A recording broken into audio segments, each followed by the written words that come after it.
The value of consciousness. It is widely assumed that consciousness matters. It matters in a way, and to a degree, that many of the other topics on which philosophers outside the explicitly normative areas of the discipline spend their time and energy do not. It matters in the kind of way that central topics in ethics and political philosophy matter. Indeed, it is, or should, be a central topic in ethics, since it is intrinsically valuable and/or confers value on those who possess it. Accordingly, consciousness, or its lack, is often invoked in discussions in applied and normative ethics. Ethical issues that arise at the beginning and the end of life are often held to turn, in part at any rate, on whether the organism is conscious. If the fetus is conscious, it is widely held, its moral value is greater than if it is not yet conscious, and this extra value must be taken into account in discussions of the permissibility of abortion. The presence or absence of consciousness is held to make a difference in a parallel way when the question concerns the permissibility of switching off life support, or the pursuit of further treatments for those near the end of life. Consider, for illustration, the fraught case of the persistent vegetative state. After traumatic brain injury or anoxia, people sometimes awaken from a coma to a state in which consciousness seems to be absent, at least so far as behavioral measures are able to glean. Patients like this fail to respond to stimuli in a way that indicates awareness of their surroundings or of themselves. They do not respond to words, including their own name, and they do not track movement with their eyes, despite being awake and despite having no physical impairment that would prevent them from doing these things. If this state persists for more than 3 months, it is said to be a persistent vegetative state, and chances of further meaningful recovery are low. The persistent vegetative state is difficult to diagnose and misdiagnosis is not uncommon, 37-43%. Schnakers et al., 2009. PVS may be diagnosed when the person is really in the minimally conscious state, in which response to external stimuli is inconsistent and fluctuating, or in the locked-in state, in which the person is fully conscious but incapable of voluntary movements beyond, at most, eye blinks. Moreover, since patients correctly diagnosed as PVS may behave in ways that may be taken to indicate consciousness, they may laugh, cry, move their heads, and so on, families sometimes refuse to accept the diagnosis. Opponents of withdrawing nutrition and hydration from these patients sometimes base their opposition on claims about the sanctity of life, but they may also, or instead, insist that the person may be conscious. Again, we see the way in which a major ethical question is thought to turn, at least in very significant part, on the presence or absence of consciousness. Recent advances in technologies for the detection of consciousness in patients who are unresponsive to external stimuli, Owen et al., 2006, Monti et al., 2010, promise to alter the terms of this debate, insofar as they will allow us diagnose the presence of consciousness more accurately, even in cases when the person is incapable of overt behavior. In this paper, however, I do not aim to assess how we ought to respond to these new technologies, nor whether it is permissible to withdraw nutrition and hydration from patients correctly diagnosed as PVS. Rather, my aim is to address a prior question, which has been little discussed previously, but which appears to be relevant to these debates within ethics, as well as, indirectly, to the significance of work in philosophy of mind. That question concerns the value of consciousness. All sides appear to have assumed that the presence or absence of consciousness is central to the question whether the person has a life worth preserving. It is the plausibility of this assumption that I aim to examine, by asking whether consciousness is itself valuable, or makes the life of a conscious being more valuable. My focus is on phenomenal consciousness, since it is this kind of consciousness that is usually held to be valuable. I shall argue that a great deal, if not all, of what we value in life and makes beings valuable can be explained by other kinds of consciousness. In conclusion, I shall briefly comment on the implications of my claims for debates in applied ethics. Consciousness is not a univocal term. Philosophers distinguish a number of different senses of the word. The most important distinction here seems to be the distinction between phenomenal consciousness and access consciousness. Bloch, 1995. Unfortunately, it seems to be impossible to define phenomenal consciousness. Chalmers, 1996. The best we can do is to point to instances of it. Phenomenal consciousness is the kind of conscious such that there is something it is like to be phenomenally conscious. Nagel, 1974. There is something it is like to taste a glass of Pinot Noir, to hear the opening notes of Tristan und Isolde, to feel the warmth of the sun on your face, or to feel a pain in your left knee. Each of these experiences has a distinctive phenomenal quality to it. That quality seems inexpressible. We often use metaphorical language to communicate that quality. It is a dull throbbing ache, a sharp stabbing pain, a rich lush red. But when we do so, we seem to rely on our shared experience with such phenomenal qualities to calibrate our talk. Access consciousness is not a state that has a phenomenal feel essentially associated with it, though it may be that access conscious states typically, or even always, have phenomenal qualities associated with them. Access consciousness is a kind of availability of informational contents. A state is access conscious if the person is able to access the contents. Paradigmatically, if contents are access conscious, we can report them. If they are not access conscious, we can't report them. This isn't definitive of access consciousness, though.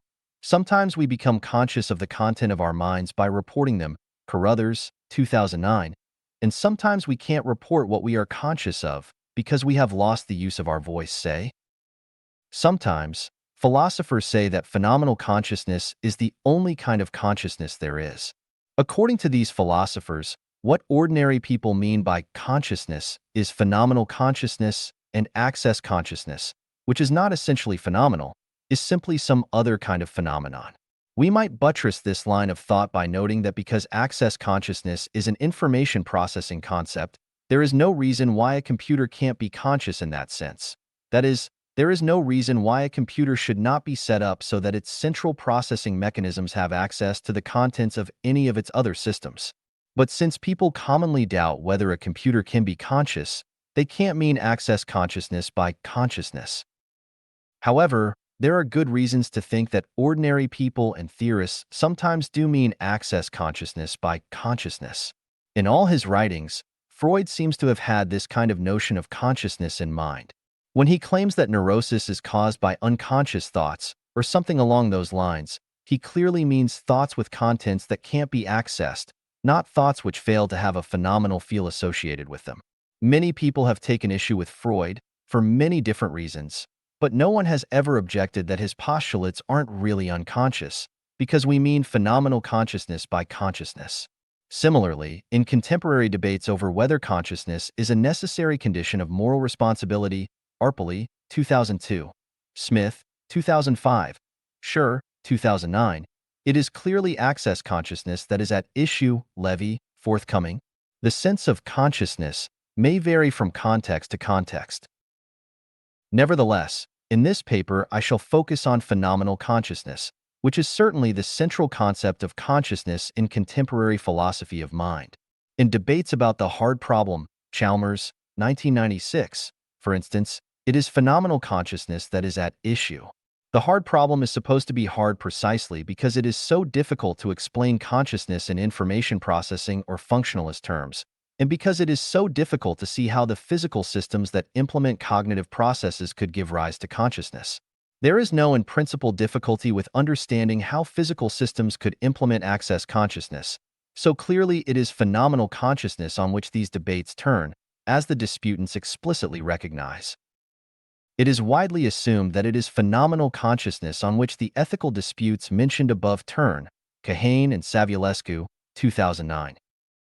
It is not obvious to me that this assumption is correct.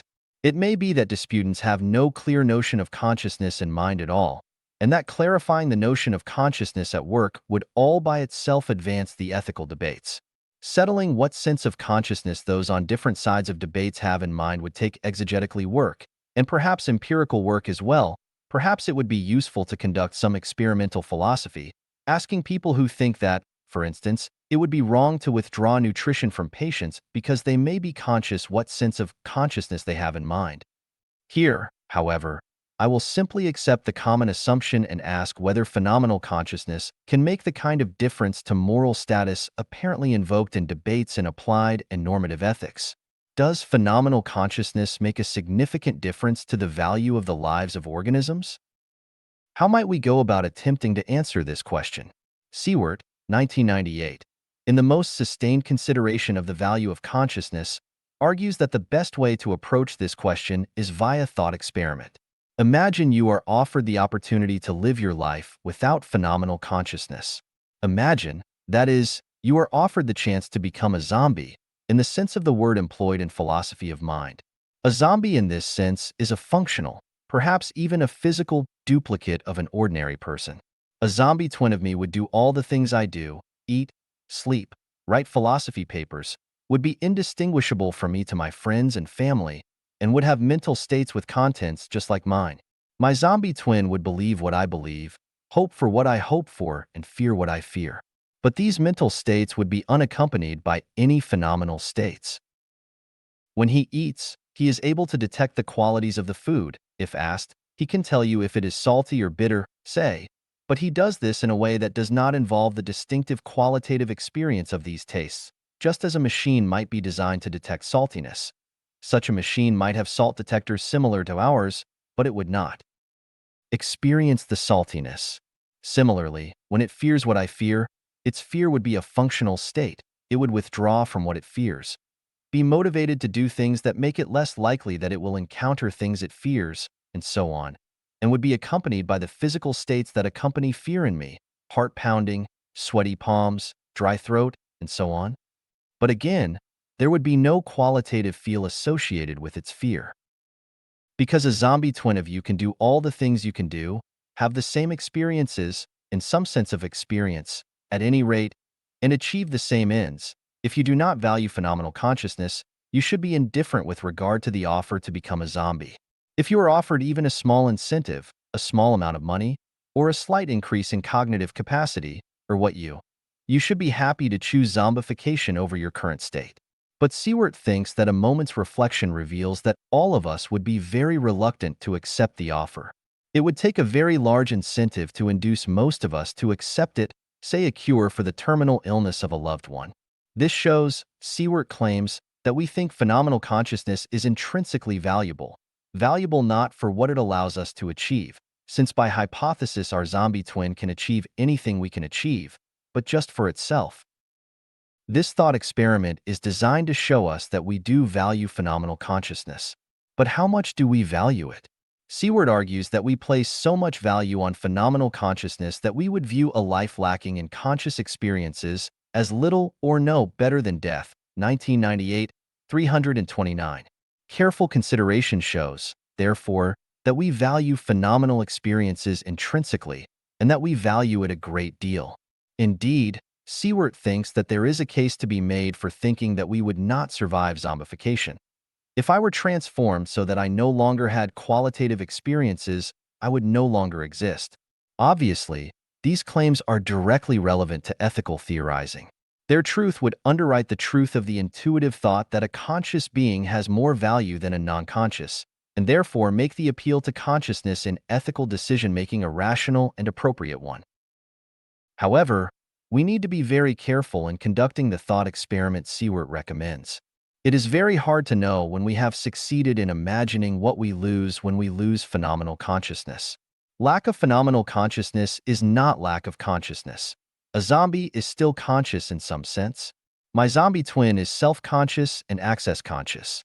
Perhaps the kinds of consciousness it continues to have underwrite more of the value of its life, to itself or objectively, than Seward thinks. Even if these other kinds of consciousness cannot underwrite all the values that Seward attributes to phenomenal consciousness alone, they can underwrite some kind of value, and this kind of value seems more significant than Seward seems to credit.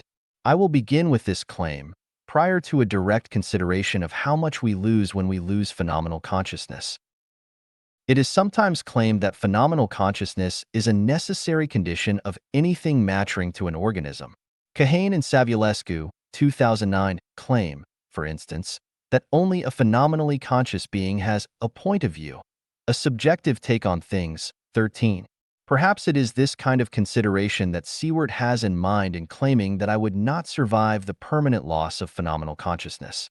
More strongly, Seeger, 2001, suggests that there can be nothing of any value without valuings, and that valuings have to be conscious. But even if it is true that only a conscious being has a point of view, and that there can only be values if there are conscious acts of valuing, I see no reason at all to believe that the consciousness in question has to be phenomenal consciousness. My zombie twin has a point of view. He sees the world from a particular perspective, in an attitude-infused way. Indeed, his idiosyncratic take on things is identical to mine. He also values things. He believes that his life will go better if certain things happen, and therefore he desires that those things happen. He is motivated to do things that make it more likely that those things happen.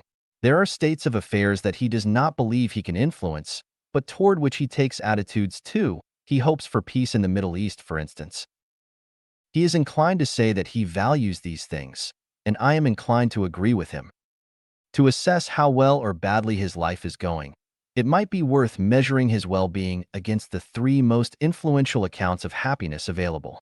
Hedonists believe that happiness consists, roughly, in having the pleasant experiences in one's life outweigh the unpleasant by some margin. Desire satisfaction theorists hold that a happy life is one in which enough of one's desires are satisfied. Objective list theorists hold that there is some set of goods that a life must instantiate, the goods of friendship, artistic fulfillment, intellectual challenge. Just what should feature on the list is controversial, for that life to be a happy one, regardless of what the individual wants or thinks she wants. Let's leave hedonism to one side for the moment. It should be obvious that my zombie twin has no less a chance of satisfying his desires than I do. He wants precisely the same things I do, and he does precisely the same things I do to achieve them. We are evenly matched on desire satisfaction. If his life doesn't go well on that score, it's not because he's a zombie. It's because he didn't desire the right things or doesn't or can't achieve them. For most of the items on the objective list, we are evenly matched too.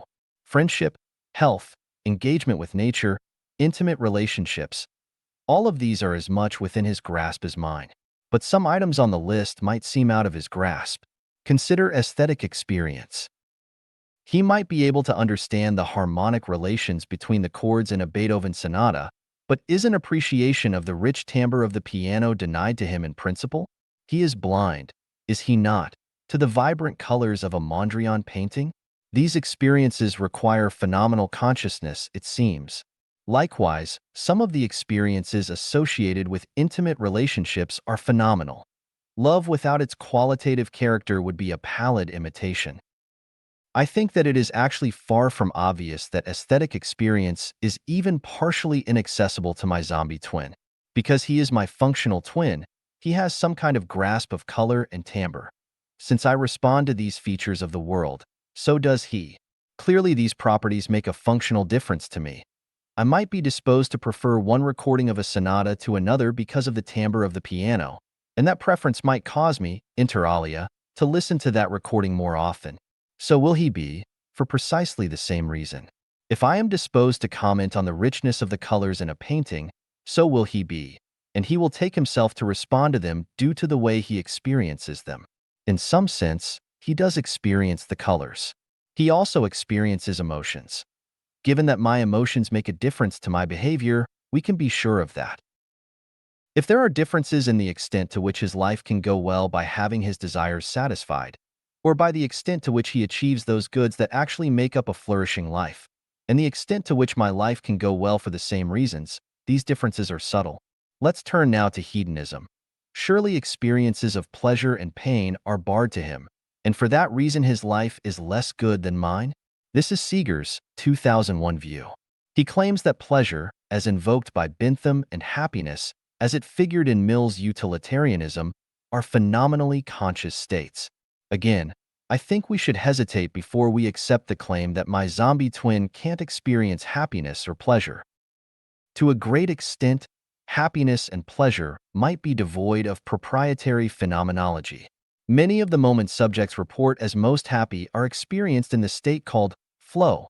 Csikszentmihalyi, 1990. Flow is experienced as absorption in an activity. The person is aware of the activity and not themselves.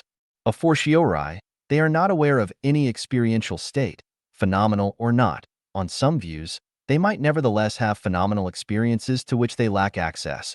See Bloch, 1995, 2007. But it is difficult to see how phenomenal states of which agents are unaware contribute to their well-being. Moreover, even when we report feeling joyful, say, it is not clear to what extent the reported experience overflows the functional. Joy, too, plays a role in my behavior.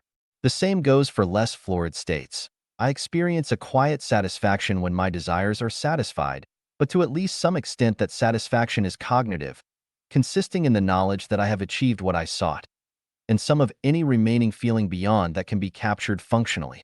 There may still be a remainder, but a lot of the value of the state to me has been accounted for by these functional considerations. Even a state like pain, the badness of which seems to consist essentially in the way it feels, Pace Carruthers, 2004, might be as well captured by a functionalist analysis as a purely phenomenal. Though it is intuitive that pain is essentially aversive, the aversiveness of pain and its phenomenal feel may actually dissociate. In pain asymbolia, produced by prefrontal lobotomy, cingulotomy, and some analgesics, the person reports that the pain feels just like it always has, but that they no longer mind it. The aversiveness has vanished, yet the experience remains the same. Pain asymbolia seems to demonstrate that the badness of pain does not lie in its phenomenal character. Clark, 2005, goes further, arguing that it shows that pain is not a qualia at all. I think it might be better to say that pain has two faces, one of which is not a qualia. If the badness of pain does not consist in the way it feels, though, then the goodness of pleasure seems unlikely to consist in the way it feels. I take the foregoing considerations to show that we lose a lot less than might be thought in losing phenomenal consciousness. I think they also provide us with reason to think that the thought experiment Siewert recommends to us is one that is difficult to conduct. When we try to imagine that we have lost phenomenal consciousness, we must be careful not to allow ourselves to be misled into imagining the loss of subjectivity or experience, assuming it is possible to imagine such a thing. Siewert compares the loss of phenomenal consciousness to the loss of color vision. It is akin to moving from a colored world to a black and white world, 1998, 323. Perhaps the comparison is an apt one, but it is very hard to be sure. We don't lose color vision when we lose phenomenal consciousness, nor do we lose the ability to experience pleasure and pain, emotions, or sounds. We lose the ability to experience these things phenomenally. But to what extent that is a significant loss is very hard to judge. Some theorists of consciousness might go further, invoking the claim that much of what we value in conscious experience does not overflow the functional or the representational, to argue that in fact it is not possible to lose phenomenal consciousness without losing these non-phenomenal qualities, because phenomenality reduces to or supervenes on these qualities. These philosophers take the zombie thought experiment to be not merely metaphysically impossible but actually incoherent.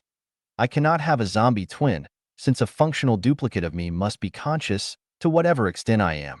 These theorists hold that qualia, the qualities that make up phenomenal experiences, are functional properties, or, more commonly, they take them to be the representational contents of experiences, or the properties represented by experiences. If functionalism about qualia is true, then a functional duplicate of me is a phenomenal duplicate of me. Matters are trickier if representationalism is true. The properties I represent may be externally individuated, to some degree, and a functional duplicate of me might represent different properties. But even on a representationalist view with externalist commitments, my representational duplicate would be a phenomenal duplicate, though a microphysical duplicate might differ in what it represents due to differences in its environment. Since my zombie twin can represent states of affairs, or the properties or contents of experiences, it is just as phenomenally conscious as I am. If any of these proposals succeed, we need not ask what kind of consciousness is at issue. Tests for access consciousness, which is far more empirically tractable than phenomenal consciousness, are, ipso facto, tests for phenomenal consciousness as well. These proposals are, of course, highly contentious. However, it is worth emphasizing how much these proposals capture of what can plausibly matter, so far as the value of consciousness is concerned. Even if those philosophers who deny that phenomenal consciousness can be reduced to or explained by functional and representational qualities are right, these proposals show that much of what we value in consciousness is not irreducibly phenomenal. What follows from these considerations, with regard to the invocation of consciousness in debates in applied and normative ethics. In one way, these considerations make the debate more tractable. Phenomenal consciousness seems mysterious and inaccessible, but other notions of consciousness are far more easily tested for. There are extant tests for self-awareness and metacognitive abilities even in animals, and no reason why they cannot be applied to humans too. One way in which debates might change in the light of the arguments given above is that we might become more inclined to resist the temptation to think that moral value increases discontinuously. Some philosophers believe that phenomenal consciousness cannot be a matter of degree, Kahane and Savulescu, 2009. But clearly psychological complexity is. A matter of degree, and psychological complexity seems to correlate well with access consciousness. To the extent to which other kinds of consciousness underwrite moral value, it seems likely that the moral value of a fetus will gradually develop through pregnancy and perhaps even after birth. It may often gradually diminish at the end of life, too. Though sometimes a person may abruptly go from a state in which their life is valuable to them to one in which it is not as a result of brain injury, for instance, often their psychological complexity will decrease more gradually. Finally, the temptation to think there is a gulf between our moral value and the value of non-human animals, because we alone are conscious, diminishes once we recognize that many of them are conscious too, in a way that apparently underwrites moral value. These kinds of considerations are merely preliminary. Developing them further requires detailed work in moral philosophy, in conjunction with work in the philosophy of mind. Here I have aimed at a project that is a necessary condition of that work. To argue that there are good reasons to think that though phenomenal consciousness may be valuable, other kinds of consciousness underwrite a great deal of what we value and is valuable in our lives. As well as asking, is the patient conscious? We need to ask, how is the patient conscious, and have our ethical decision-making guided by the answers to both questions.